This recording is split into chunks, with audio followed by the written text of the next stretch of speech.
आपल्या मनाची चव या यूट्यूब चॅनलवर सर्वांचे खूप स्वागत आहे। आज आपण बघणार आहोत खूप छान मोदक रेसिपी केसर खवा मोदक। चला तर मग बघूया नैवेद्याची रेसिपी आणि त्यासाठी लागणारे साहित्य। खवा 200 ग्रॅम, दुधामध्ये केसर बुडवून ठेवलेले, वेलची पूड 50 ग्रॅम, साखर।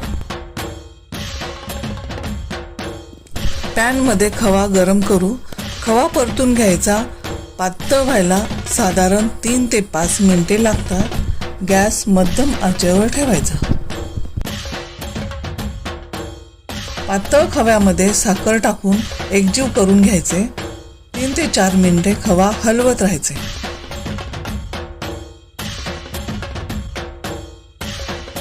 त्यानंतर केसर दूध टाकायचे। केसर दुधामध्ये 20 मिनिटं बुडवून ठेवायचे व नंतर थोडे त्यातच स्मॅश करायचे, म्हणजे त्याचा रंग दुधात जास्त उतरतो।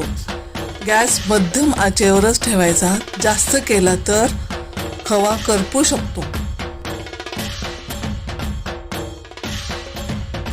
छान ढवळत राहायचे। पॅनला खवा लागू द्यायचा नाही। 5-6 मिनिटे ढवळत राहायचे। हळूहळू खवा घट्ट व्हायला लागतो। साधारण एवढा घट्ट करायचा आणि वेलची पूड टाकून 2 ते 3 मिनिटं ढवळून गॅस बंद करायचा।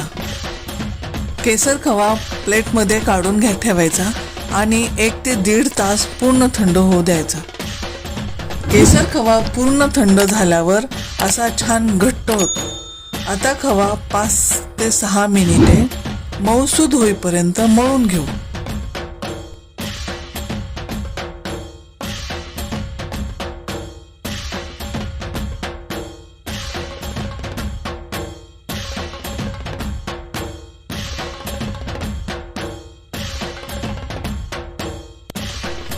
असे छान मळून झाल्यावर मोदक मोल्ड घेऊ। त्याला दोन्ही बाजूने तूप लावून घ्यायचे व खव्याचे असे छोटे गोळे प्रत्येक साच्यात भरायचे आणि थोडे प्रेस करायचे।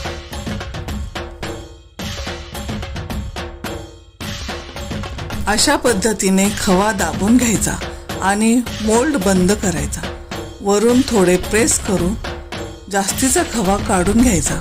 मोल्ड दाबून झाल्यावर लगेचच उघडायचा आणि आपले मोदक तयार।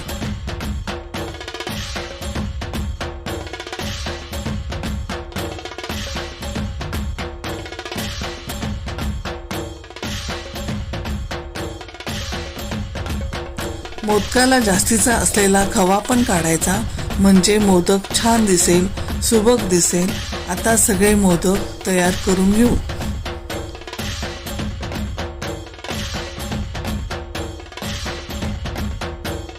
असा छान घरच्या घरी मस्त केसर खवा मोदक नक्की करून बघा। बाप्पाला नैवेद्य द्या व तुम्ही पण नक्की आस्वाद घ्या। धन्यवाद।